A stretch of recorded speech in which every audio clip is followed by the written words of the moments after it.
My family tried to disown me, then found out I owned their lives. I got disowned over dinner. Nothing dramatic, just a normal Sunday night that turned into a final decision. My brother was pitching another big idea my parents were funding. My sister talked about grad school, also paid for. Then there was me.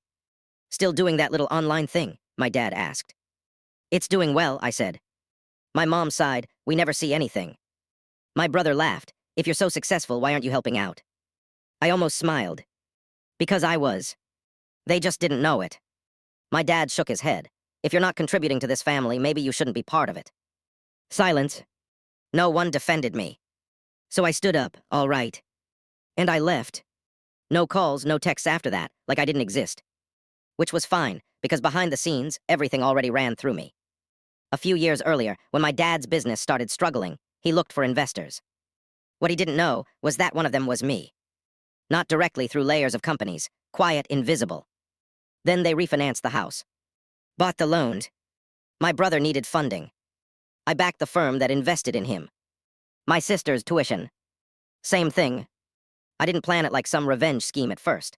I just wanted to prove I could play the game they said I didn't understand. But over time, I realized something. Everything they had depended on me.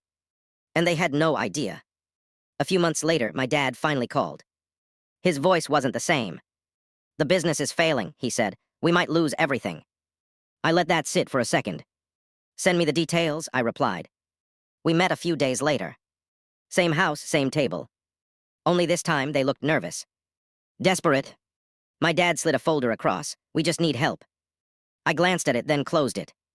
I can help, I said, but there's something you should know first. They all looked at me. Confused. You don't need a new investor. What do you mean? My dad asked. I slid another folder across the table. Contracts, ownership papers. Everything. Their house, his business, my brother's startup, my sister's funding. All tied to one name. Mind. At first, they didn't get it. Then it hit. My brother shook his head. No way. My dad looked at me differently now. You own all of this. I leaned back. Everything you were about to lose, yeah. Silence filled the room. My mom finally whispered, why would you do this? I stood up. You said I didn't contribute. I headed for the door, then paused. You don't have to worry about losing anything. A small pause.